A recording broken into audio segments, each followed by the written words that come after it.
जय हिंद साथियों, good morning, Radhe Radhe. कैसे हैं आप सभी लोग? आई होप आप लोग अच्छे होंगे, स्वस्थ होंगे, मस्त होंगे और अपनी पढ़ाई अच्छे से कर रहे होंगे।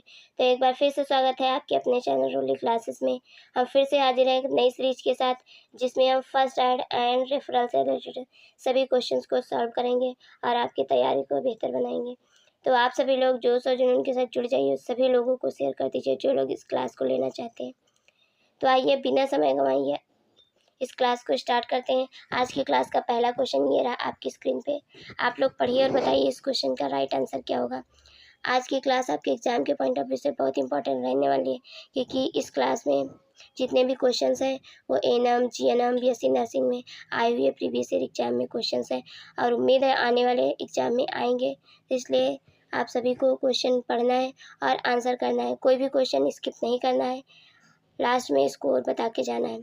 क्वेश्चन है, यदि आप किसी बेहोश सांस न ले रहे वयस्क को देखें तो आपकी पहली कार्यवाही क्या होनी चाहिए। यहाँ पे एक स्टेटमेंट दिया गया है, उसके आधार पे आपको बताना है कि आपको क्या करना है। क्वेश्चन कह रहा है, यदि आप किसी बेहोश सांस न ले रहे वयस्क को देखेंगे तो आपकी पहली कार्यवाही क्या होनी चाहिए। ऑप्शन ए, आपातकालीन कॉल करें और आईडी प्राप्त करने का अनुरोध करें। ऑप्शन बी, 30:2 के अनुपात के साथ सीपीआर शुरू करें। ऑप्शन सी, जोर से चिल्लाना ताकि लोग मदद के लिए। ऑप्शन डी, 5 प्रारंभिक बचाव सांस दें। बताइए इस क्वेश्चन का राइट आंसर क्या होगा। इंपॉर्टेंट क्वेश्चन है, आंसर कीजिए।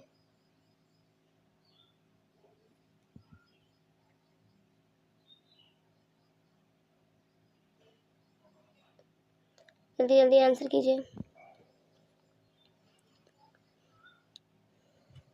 यदि कोई व्यक्ति बेहोशी की अवस्था में है और सांस नहीं ले पा रहा है तो वयस्क को सबसे पहले इमरजेंसी कॉल करना चाहिए और आईडी स्वचालित बाय डिफिब्रिलेटर प्राप्त करने का अनुरोध करना चाहिए। तो इस क्वेश्चन का राइट आंसर है option A. Right answer option ए। मेरी थोड़ी तबीयत नहीं ठीक है, इसलिए गले में थोड़ी सी प्रॉब्लम है, तो आप लोग थोड़ा सा सपोर्ट कीजिएगा। तो right answer option A. Next question है, यदि आपकी कोई दोस्त गलती से चाकू से घायल हो जाए और बहुत अधिक रक्त बह रहा हो तो पहले नर्सिंग कार्यवाही क्या होनी चाहिए। ऑप्शन ए, डॉक्टर को बुलाना। ऑप्शन बी, मरीज को अस्पताल ले जाना। ऑप्शन सी, आपकी हाथ और उंगली के अंडर रनिंग वाटर में धुलना या खून चूसने के लिए उंगली अपने मुंह में रखना। बताइए इस क्वेश्चन का राइट आंसर क्या होगा। ये आपका फीमेल हेल्थ वर्कर 2022 में आया हुआ क्वेश्चन है। यदि जब किसी व्यक्ति या अन्य को गलती से मिस्टेक से अनुकूल चीज जैसे चाकू, ब्लेड आदि से चोट लग जाए तो सबसे पहले नर्सिंग कार्यवाही यह करनी चाहिए कि चोट लगे हुए व्यक्ति के हाथ और उंगली को अच्छे से अंडर रनिंग वाटर से धुलना चाहिए।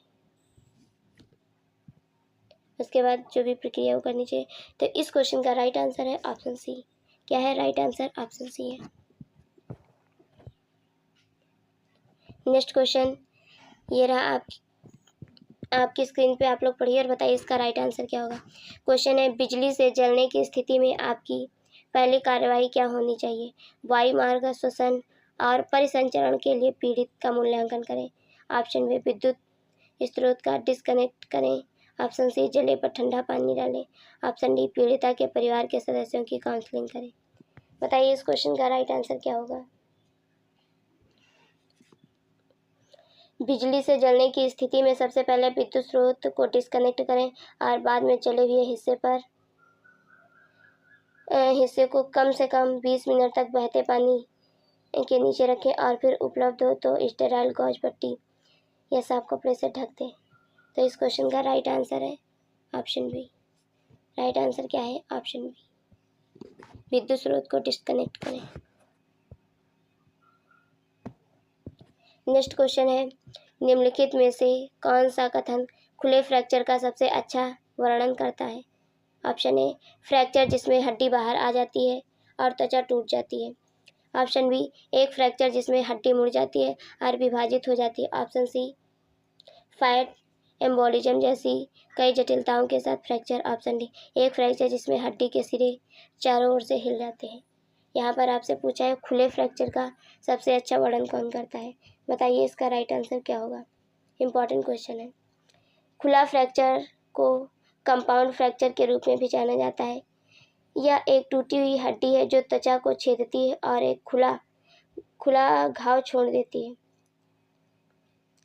इस प्रकार के फ्रैक्चर को खुला फ्रैक्चर कहते हैं। खुले फ्रैक्चर को हमेशा आपातकालीन फ्रैक्चर माना जाता है क्योंकि इसमें संक्रमण होने की संभावना सबसे अधिक होती है, तो यह देरी से ठीक होता है। तो इस क्वेश्चन का राइट आंसर है ऑप्शन ए। राइट आंसर क्या है? ऑप्शन ए, फ्रैक्चर जिसमें हड्डी बाहर आ जाती है और त्वचा टूट जाती है। इसका राइट आंसर ऑप्शन ए। ये फर्स्ट एंड रेफरल से रिलेटेड है। नेक्स्ट क्वेश्चन है, चोकिंग वैक्स का इलाज करते समय निम्नलिखित में से कौन सी क्रिया उचित है? ऑप्शन ए, यदि किसी मरीज का दम घुट रहा है हो और कोई बाहरी वस्तु दिखाई ना दे तो ब्लाइंड फिंग स्वीप का उपयोग करें। ऑप्शन बी, सीधे वयस्क के पीछे खड़े हो जाएं और दोनों हाथों को रोगी की कमर के चारों ओर रखें। ऑप्शन सी, रोगी को लेटने की स्थिति देना और पीठ को पर थपथपाना शुरू करना। ऑप्शन डी, रोगी को घुटनों के बल बैठने और खांसने की कोशिश करने के लिए कहना। करें चोकिंग वयस्क का इलाज करते समय निम्नलिखित में से कौन सी उचित प्रक्रिया है, बताइए इसका राइट आंसर क्या होगा। चोकिंग वयस्क का इलाज करते समय सीधे वयस्क के पीछे खड़े हो जाएं और दोनों हाथों को रोगी की कमर के चारों ओर रखें और अपने हाथ को हथेली से कंधे के बीच 5 बार तेज से वॉर करें। तो right answer option B. Right answer option B.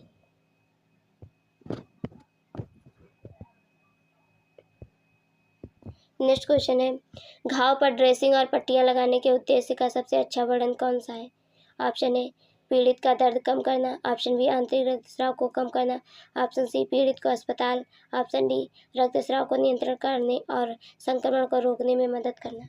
बताइए इस क्वेश्चन का राइट आंसर क्या होगा। क्वेश्चन कह रहा है, घाव पर ड्रेसिंग और पट्टियां लगाने के उद्देश्यों का सबसे अच्छा प्रदर्शन कौन सा है? जल्दी जल्दी आंसर कीजिए आप लोग।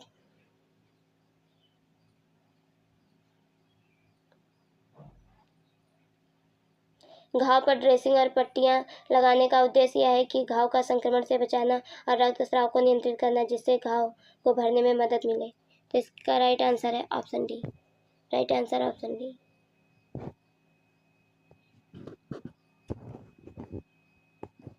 नेक्स्ट क्वेश्चन है, यदि बेहोश पीड़ित में ग्रीवा को चोट का संदेह हो तो वायुमार्ग को खोलने के लिए निम्नलिखित में से कौन सी मुक्ति का उपयोग किया जाता है? ऑप्शन ए, सिर झुकाना और ठोड़ी उठाना। ऑप्शन बी, जाह भ्रष्ट। ऑप्शन सी, सिर झुकाना और जबड़ा थ्रस्ट करना। ऑप्शन डी, थ्रोड़ी को ऊपर उठाना। बताइए इसका राइट आंसर क्या है।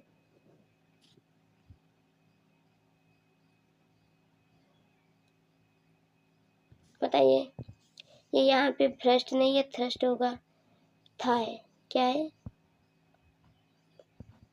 ये ऐसे लिखा जाएगा, जा थ्रस्ट। तो इसका राइट आंसर है ऑप्शन बी। राइट आंसर क्या है? ऑप्शन बी है।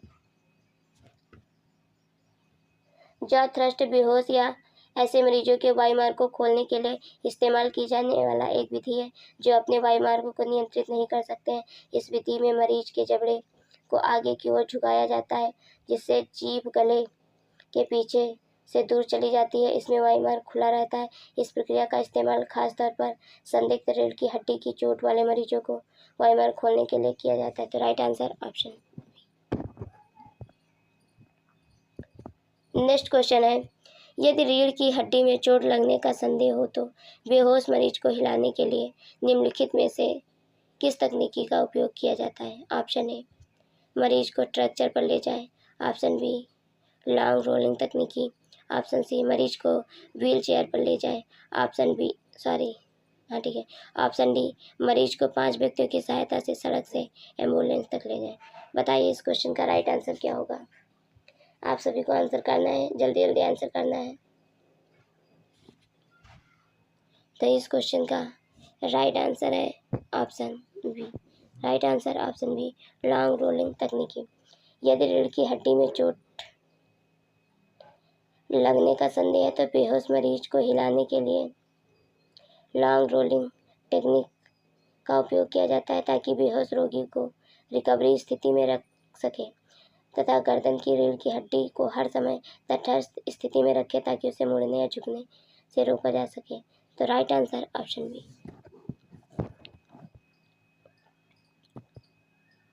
नेक्स्ट क्वेश्चन है, हड्डी के निरंतरता को टूटने को कहते हैं। The break in the continuity of bone is referred as. Option A wound, option B arthritis, option C fracture, option D inflammation. बताइए इसका राइट आंसर क्या होगा। यह आपका DSSB 2025 में आया हुआ क्वेश्चन है।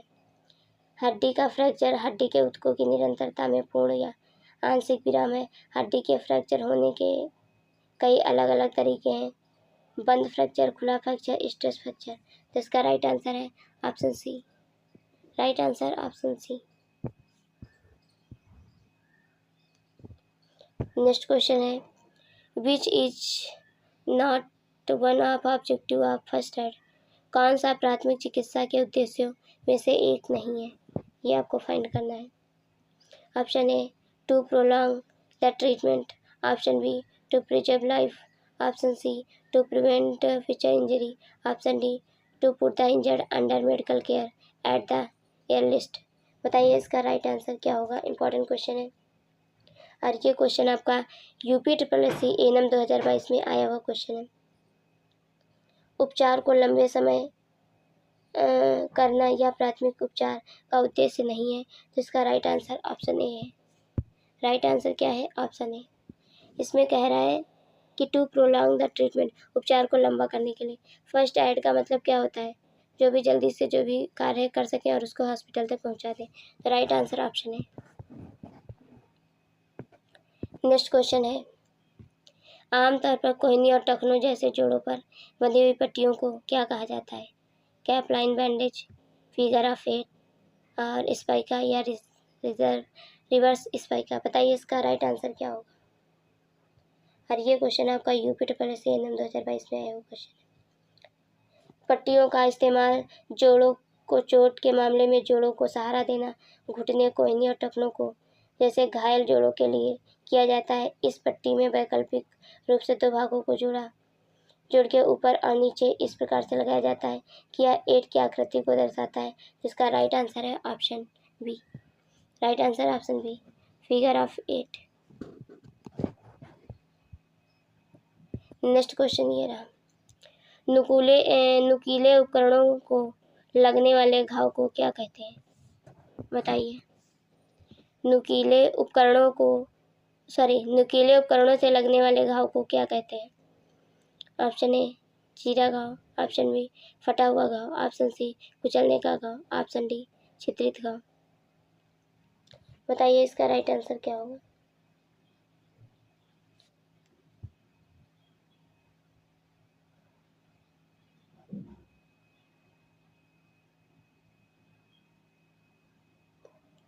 बताइए जल्दी आंसर कीजिए। तो नुकीले उपकरणों से लगने वाले घाव को कौन सा घाव कहते हैं, छिद्रित घाव कहते हैं। कौन सा छिद्रित घाव कहते हैं। और ये जो चीरा घाव है ये कौन सा है, इसमें जब हम सिजेरियन सेक्शन वगैरह करते हैं तो वो होता है। इसका राइट आंसर है ऑप्शन डी।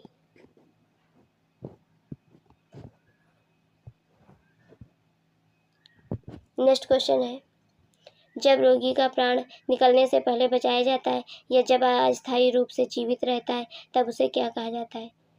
बताइए। इंपॉर्टेंट क्वेश्चन है, ऐसे क्वेश्चन आपसे जरूर पूछेगा।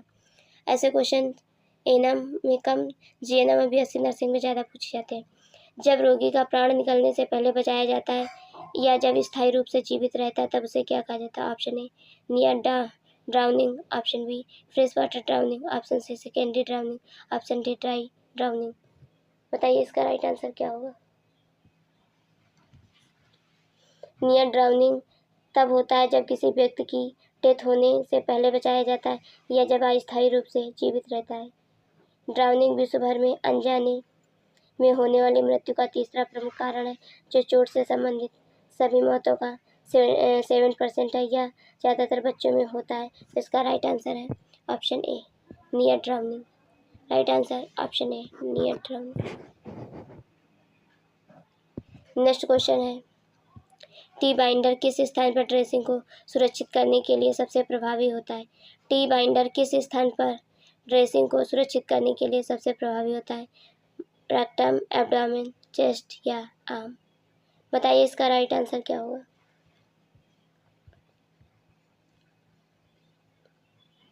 टी बाइंडर और पेरिनियम तथा कमर पर ड्रेसिंग को सुरक्षित करने के लिए उपयोग किया जाता है। सिंगल टी बाइंडर का उपयोग महिला रोगियों के लिए किया जाता है, जबकि डबल टी बाइंडर का उपयोग पुरुष रोगियों के लिए किया जाता है। यह सर्जरी के बाद रिकवरी की सहायता के लिए दिया जाता है। तो इसका राइट आंसर है option A. Right answer option A, rectum. Next question ये रहा आपकी स्क्रीन पे, आप लोग पढ़िए और बताइए इसका राइट आंसर क्या है। क्वेश्चन है, थर्ड डिग्री बर्न के लक्षण क्या है? थर्ड डिग्री बर्न के लक्षण क्या है? ऑप्शन ए, जली हुई त्वचा और दर्द। ऑप्शन बी, फफोलो और दर्द। ऑप्शन सी, जली हुई त्वचा कोई दर्द नहीं। ऑप्शन डी, त्वचा का लाल होना। थर्ड डिग्री बर्न की बात कर रहे हैं तो आपको बताना है इसका राइट आंसर क्या होगा। थर्ड डिग्री बर्न को फुल थिकनेस बर्न भी कहते हैं। यह एक गंभीर जलन है जिसमें त्वचा की बाहरी परत एपिडर्मिस और अंदरूनी परत डर्मिस दोनों पूरी तरह से नष्ट हो जाती है, परंतु यह क्रिटिकल बर्न होता है और इसके इलाज के लिए तुरंत चिकित्सा देखभाल की ज़रूरत होती है। इसके लक्षण क्या है? Burn, skin and no pain, dry skin, colour change, skin में appear dry and lethargy, swelling में occur. Third degree burn muscle और टेंडन को भी नुकसान पहुंचा सकता है। और ये जो रूल है वो किसका रूल है? 9 का रूल है। किसका है? 9 का रूल। तो right answer option C. Right answer option C, burn, skin and no pain. Next question है, किसी नुकीली चीज से कथित हमला किस प्रकार के घाव के अंतर्गत आता है? ऑप्शन ए, कुंदाघात घाव। ऑप्शन बी, वेदित घाव। ऑप्शन सी, छिन्न घाव। ऑप्शन डी, विदारण घाव। बताइए किसी नुकीली चीज से कथित हमला किस प्रकार के घाव के अंतर्गत आता है?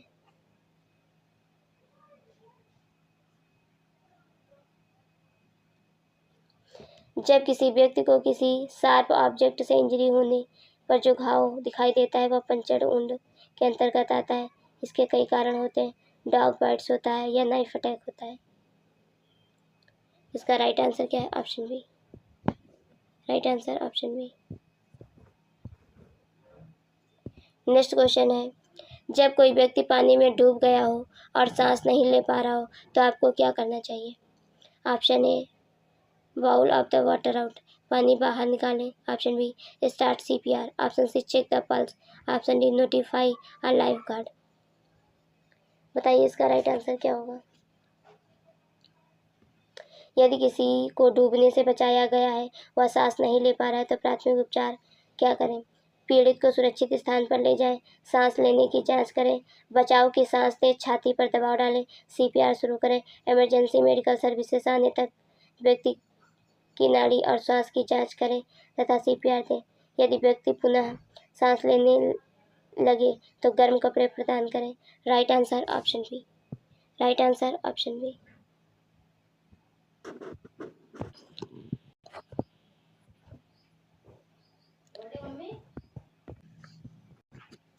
क्वेश्चन है,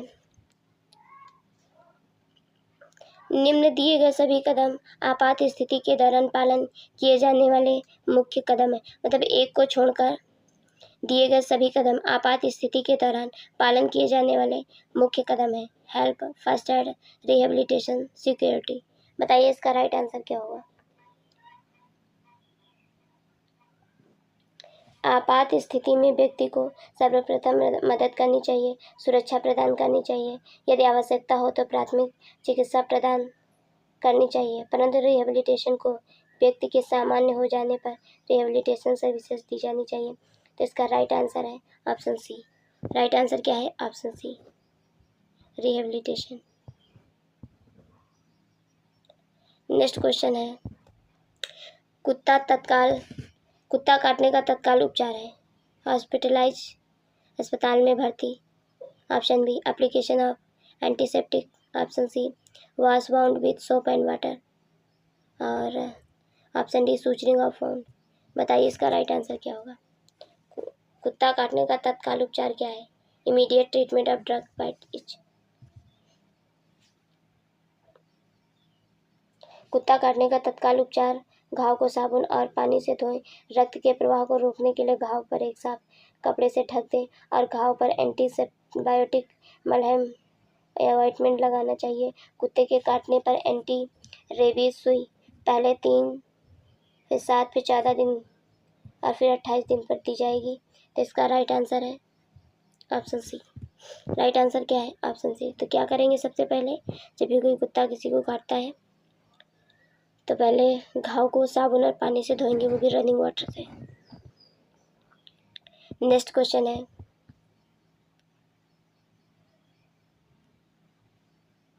मूत्र असंयम वाले रोगी में बेड सोर का सीधा कारण है पैथोजन, फ्रिक्शन, प्रेशर या मॉइस्चर। बताइए इसका राइट आंसर क्या होगा? ये केरला GNM 2017 का क्वेश्चन है।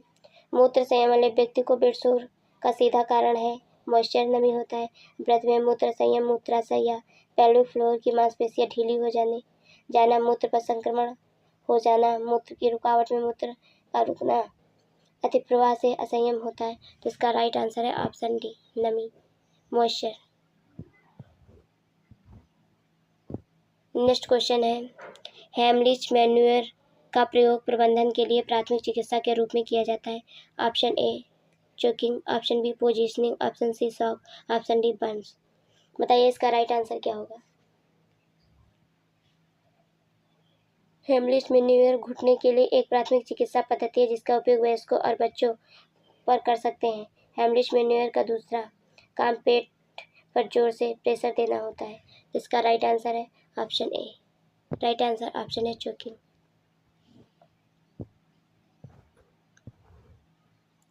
नेक्स्ट क्वेश्चन है,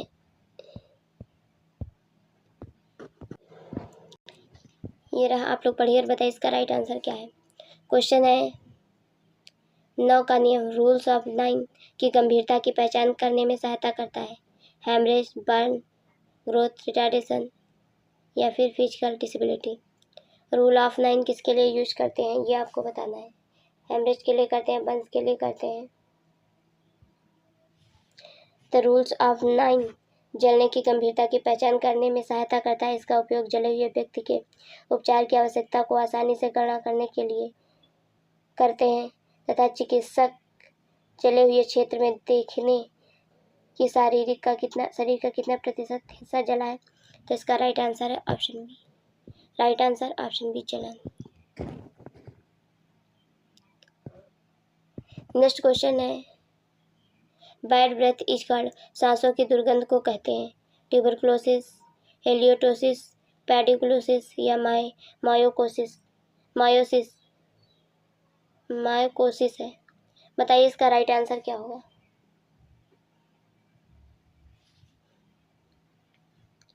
सांसों की दुर्गंध को कहते हैं, सांसों की दुर्गंध को हेलिटोसिस कहते हैं। दुर्गंध मुंह, दांतों या किसी अंतर्निहित स्वास्थ्य समस्या के परिणामों स्वरूप होता है। सांसों की बदबू एक अस्थायी समस्या है। मुख्य में बैक्टीरिया एक अप्रिय गंध छोड़ते हैं जिसे हेलिटोसिस कहते हैं। तो राइट आंसर ऑप्शन बी। इसे आप नोट कर लीजिए साइड बाय, कहीं पर भी इम्पोर्टेंट क्वेश्चन है। नेक्स्ट क्वेश्चन ये रहा आपकी स्क्रीन पे, आप लोग पढ़िए और बताइए इसका राइट आंसर क्या है। क्वेश्चन है, एक वयस्क के लिए मूल जीवन समर्थन देने के लिए हृदय संपीड़न व वेंटिलेशन का अनुपात होता है। बताइए इसका राइट आंसर क्या होगा? Ratio of cardiac compression to ventilation is given basic life support for an adult is. Option A 15:2, option B 20:2 option C, 30:2 option D, 40:2। बताइए इसका राइट आंसर क्या होगा। एक वयस्क के लिए चेस्ट का कंप्रेशन और वेंटिलेशन का जो रेशियो होता है वो 13:2 होता है। इसका राइट आंसर क्या होगा। Option C, right answer option C. Important question है। नेक्स्ट क्वेश्चन ये रहा आपकी स्क्रीन पे।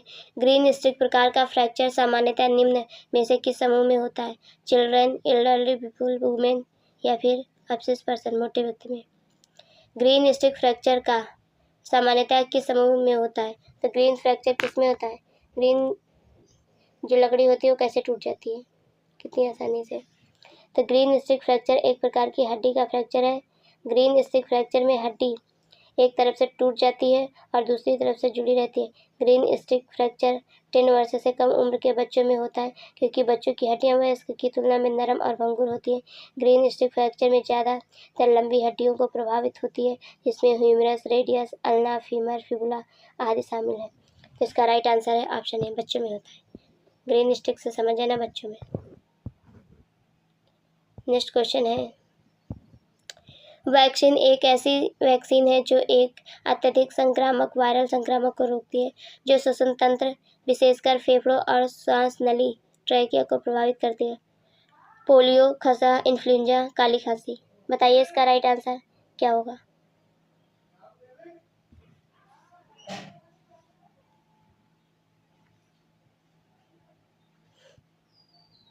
इन्फ्लुएंजा वैक्सीन एक ऐसा टीका है जो अत्यधिक संक्रामक वायरल संक्रमण को रोकता है जिसमें फेफड़े और श्वसन नली सहित श्वसन प्रणाली शामिल होती है। तो इसका राइट आंसर है ऑप्शन सी। राइट आंसर क्या है। Option C, influenza. Next question है, सेकेंड डिग्री बर्न द्वितीय श्रेणी की जलन में क्या क्या शामिल होता है ये आपको बताना है। ऑप्शन ए, त्वचा की सभी परतें। ऑप्शन बी, बाह्य त्वचा और डर्मिस। ऑप्शन सी, त्वचा और उत्तक और ऑप्शन डी, त्वचा की सबसे बाहरी परत। बताइए इसका राइट आंसर क्या होगा।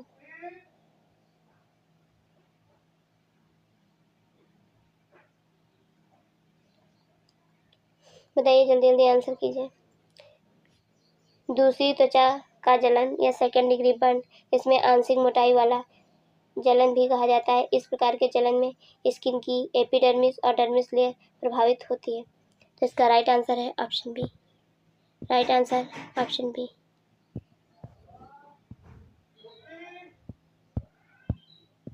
नेक्स्ट क्वेश्चन है, अस्पताल के अपशिष्ट का निस्तारण करने का सबसे अच्छा तरीका है।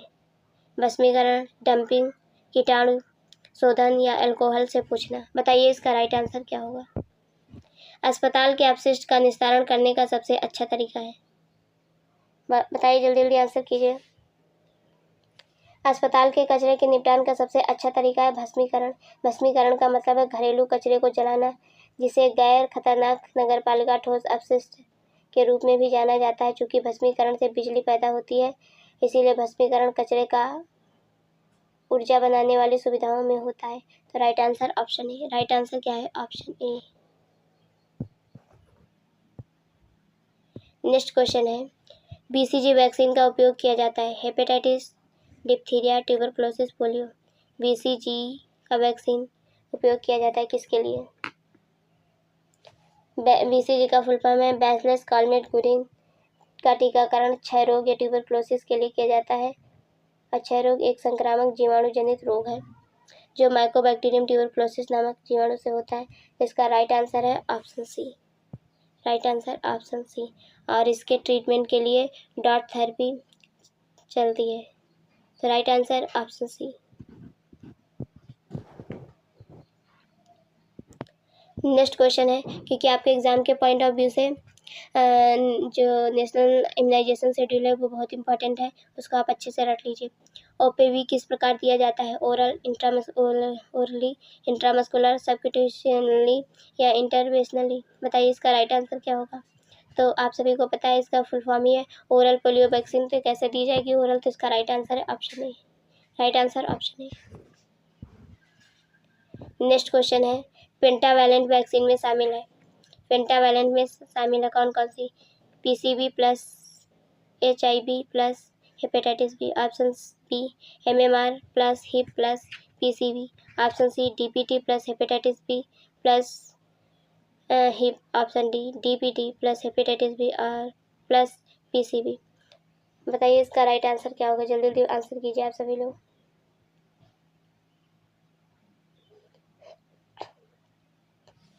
तो इसका राइट आंसर है ऑप्शन सी। राइट आंसर क्या है? Option C DPT plus hepatitis B plus HIV। DPT diphtheria pertussis tetanus, ये 5 वैक्सीन होती हैं पेंटावैलेंट में।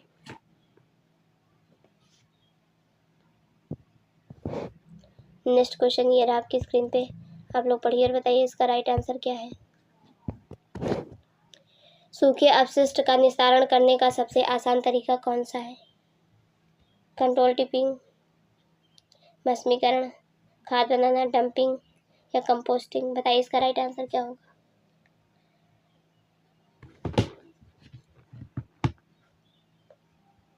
डंपिंग, सूखा जो डंपिंग होता है, सूखा रिफ्यूज के निपटान का एक आसान तरीका था। बैक्टीरिया की कार्यवाही के परिणाम स्वरूप रिफ्यूज मात्रा काफ़ी कम रहती है और यह धीरे धीरे ह्यूमस में बदल जाती है, लेकिन यह एक अच्छा तरीका नहीं है। इसका राइट आंसर है option D. Right answer option D. Next question है, निम्नलिखित में से कौन सा एक टॉक्साइड वैक्सीन है? टॉक्साइड वैक्सीन के बारे में आपको बताना है, जल्दी जल्दी आंसर कीजिए। टेटनस, OPV, HBV और ऑप्शन डी PCG। बताइए कौन सी टॉक्साइड वैक्सीन है? टॉक्साइड वैक्सीन में बैक्टीरिया या वायरस द्वारा बनाया गया है या विष या रसायन होता है। वे आपको संक्रमण के हानिकारक प्रभाव से प्रतिरक्षित करते हैं, न कि संक्रमण के। उदाहरण के लिए जैसे डिप्थीरिया और टेटनस के टीके। तो इसका राइट आंसर है ऑप्शन ए। आप सभी ने पढ़ा होगा tetanus toxoid TT। Right answer option A. Next question है, पेंटावैलेंट वैक्सीन कौन सी बीमारी से बचाव नहीं करती है? Option A polio, option B hepatitis B, option C whooping cough, option D tetanus. Question कह रही है पेंटावैलेंट वैक्सीन कौन सी बीमारी से बचाव नहीं करती है, ये आपको फाइंड करके बताना है। तभी आप लोगों ने पढ़ा था कि पेंटा में कौन कौन सी वैक्सीन होती है? 5 होती हैं। DPT plus hepatitis B plus HIV, HIV। तो इसका राइट आंसर है ऑप्शन, इसका राइट आंसर है ऑप्शन ए पोलियो। पोलियो इसमें नहीं शामिल है, तो right answer option A. Next question है, पेंटाफाइड की 2 खुराकों के बीच कम से कम कितना अंतर होना चाहिए? बताइए इसका राइट आंसर क्या होगा। पेंटाफाइड की 2 खुराकों के बीच 4 वीक का अंतर होना चाहिए। पेंटाफाइड वैक्सीन बच्चों को 5 डिजीज से बचाती हैं।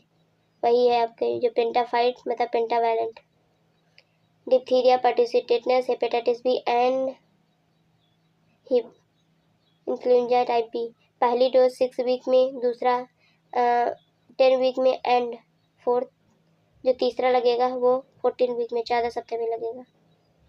तो right answer option C, sorry right answer है ऑप्शन डी, क्योंकि वहाँ पर मंथ है। Right answer option D. Next question है, बच्चों को IPV किस रूट से दी जाती है? Option A IV, option B ID, option C IM, option D SC। बताइए इसका राइट आंसर क्या होगा। बच्चों में IPV किस रूट से दी जाती है? बच्चों में IPV की खुराक 0.5 ml इंट्रामस्कुलर और इंटरडर्मल मार्ग से दिया जाता है। IPV वैक्सीन की 4 खुराक दी जाती है। पहला खुराक 2 महीने की उम्र पर और दूसरी खुराक 4 महीने की उम्र पर, तीसरी खुराक 6 से 18 महीने की उम्र के बीच और चौथी खुराक 4 से 6 साल के बीच की उम्र में लगती है। तो इसका राइट आंसर है option C. Right answer option C IM देती है, इंट्रामस्कुलर। नेक्स्ट क्वेश्चन है, IM इंजेक्शन कितनी डिग्री के कोण पर लगाया जाता है? इंपॉर्टेंट क्वेश्चन है और इस तरह क्वेश्चन पूछे जाते हैं। 45 डिग्री, 90 डिग्री, 180 डिग्री, 260 डिग्री। बताइए इसका राइट आंसर क्या होगा? तो IM इंजेक्शन त्वचा का 90 डिग्री के कोण पर दिया जाता है। IM इंजेक्शन द्वारा दवा को मांसपेशियों में गहराई से दिया जाता है जहां तक रक्त की पर्याप्त आपूर्ति होती है, जिससे दवा का अवशोषण तेजी से हो और दवा का बेहतर प्रभाव हो। जिसका राइट आंसर क्या होगा? ऑप्शन बी, 90 डिग्री पर। सबक्यूटेनियस कितने पे देते हैं? 40 डिग्री पे देते हैं। सबक्यूटेनियस कितने पे? 40 डिग्री पे देते हैं, याद रखिएगा। नेक्स्ट क्वेश्चन ये रहा आपकी स्क्रीन पे, आप लोग पढ़िए और बताइए इसका राइट आंसर।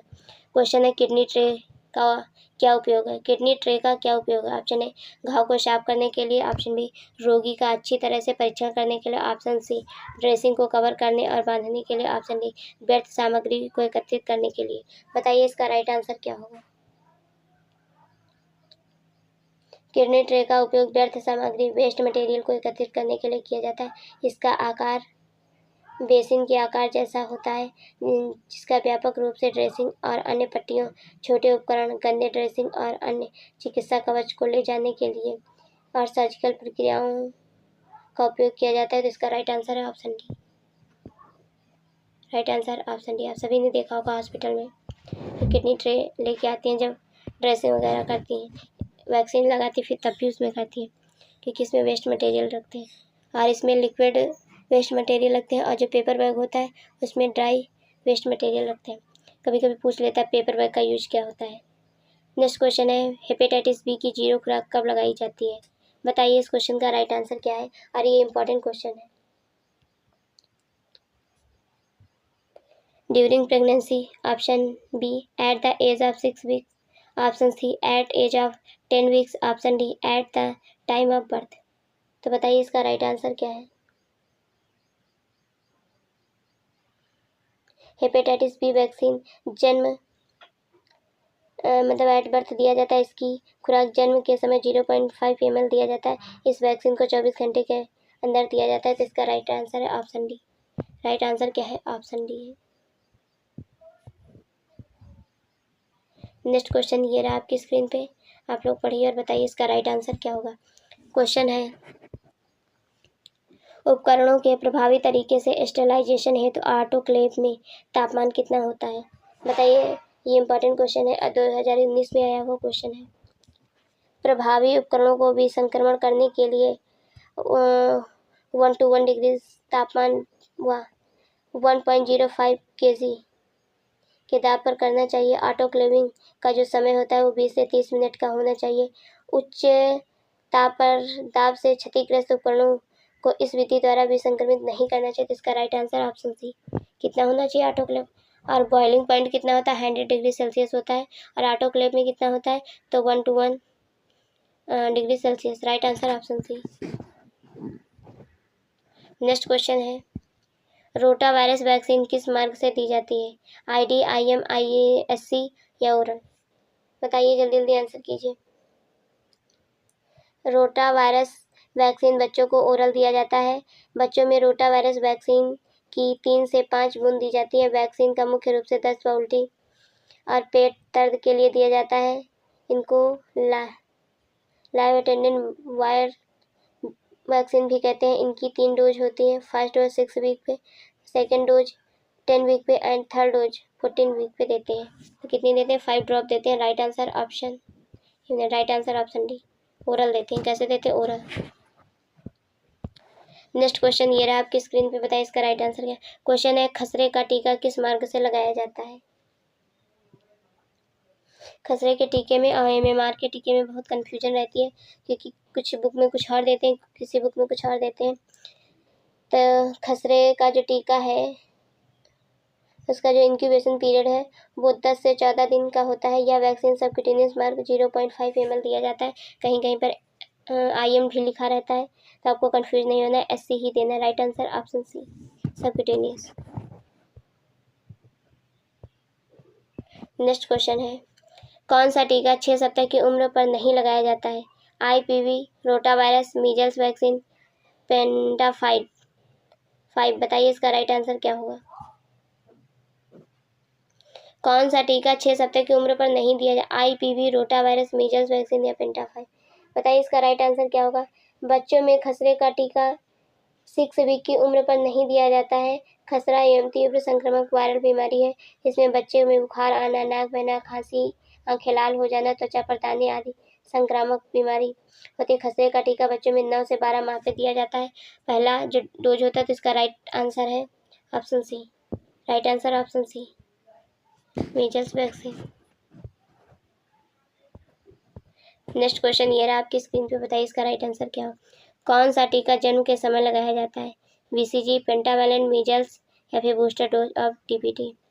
तो आप सभी को पता है जन्म के समय एट बर्थ कौन कौन सी देते हैं? हेपेटाइटिस बी देते हैं, BCG देते हैं और OPV, ओरल पोलियो वैक्सीन देते हैं, जिसकी 0 डोज होती है। तो इसका राइट आंसर है option A. Right answer option A, BCG। Next question ये रहा आपकी स्क्रीन पे, पढ़िए और बताइए इसका राइट आंसर क्या है।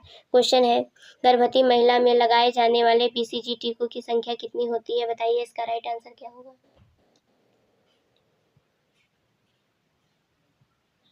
गर्भवती महिला में BCG का टीका नहीं लगाया जाता है।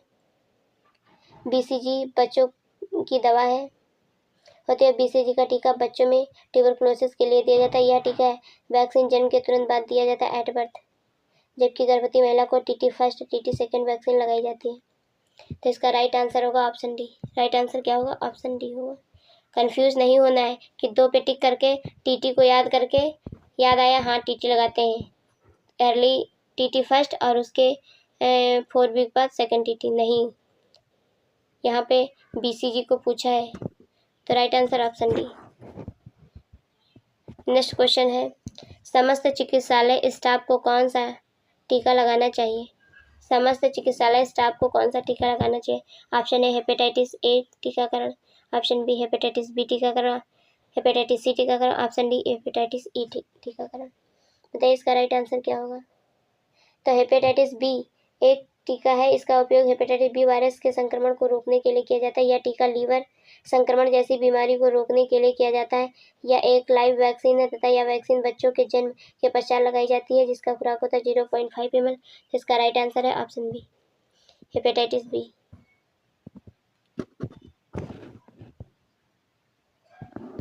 नेक्स्ट क्वेश्चन है, दस्त होने पर जिंक की गोलियां कितने दिन तक देना चाहिए? इंपॉर्टेंट क्वेश्चन है, बताइए इसका राइट आंसर क्या होगा। 10 डेज, 14 डेज, 7 डेज या 8 डेज? बताइए जल्दी जल्दी आंसर कीजिए। WHO के अनुसार जिंक अनुपूरक का नियमित उपयोग 6 महीने से अधिक उम्र के बच्चों के लिए 20 mg प्रतिदिन और 6 माह से कम उम्र के बच्चे के लिए 10 mg प्रतिदिन 10 से 14 दिनों के लिए देना चाहिए। जिंक की गोलियां डायरिया से पीड़ित बच्चों को लाभ पहुंचाती हैं। तो इसका राइट आंसर है ऑप्शन बी, 14 डेज। कितना right answer option B, 14 days. Next question है, शिशु के जन्म के समय कितने टीके दिए जाते हैं? ये भी इम्पोर्टेंट है। शिशु के जन्म के समय मतलब एट बर्थ कितने वैक्सीन दिए जाते हैं, ये आपको बताना है। 3, 2, 4, 1। तो शिशु के जन्म के समय 3 टीके दिए जाते हैं, BCG का, OPV और हेपेटाइटिस बी। इसका राइट आंसर है option A. Right answer option ए, याद रखिएगा, डायरेक्ट क्वेश्चन यहाँ से आएगा। नेक्स्ट क्वेश्चन है, निम्नलिखित में से कितने वजन के शिशु को हेपेटाइटिस बी का टीका नहीं दिया जा सकता है? बताइए इसका राइट आंसर क्या होगा। 1 किलोग्राम, 3 किलोग्राम, 2 किलोग्राम या 2.5 किलोग्राम?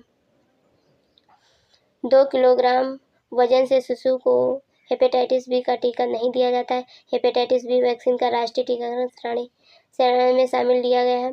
तो कितना, 2 किलो या इससे कम है तो उसको हेपेटाइटिस बी का टीका नहीं दिया जाएगा।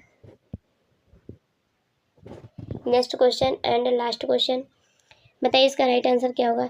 1 वर्ष की उम्र में बच्चे को डायरिया में जिंक का कितना डोज देना चाहिए? तो अभी हमने इसका बताया था। यहाँ पर 1 वर्ष के उम्र के बच्चे की बात कर रही है। 5 mg, 15 mg, 20 mg, 10 mg या 20 mg? बताइए इसका राइट आंसर क्या होगा। तो 1 वर्ष की उम्र के बच्चे को डायरिया में जिंक का 20 mg डोज देना चाहिए। भारत में 2 से 6 साल तक की आयु के बालकों को मृत्यु दस्त के कारण हो जाती है या कुपोषित बच्चों के लिए खतरनाक होते हैं। दस्त लगने के कारण अपर्याप्त भोजन, कुपोषण, आंत में कृमि, आहार नाल में संक्रमण, विशेष आहार में एलर्जी। तो इसका राइट आंसर है option D. Right answer option D 20 mg।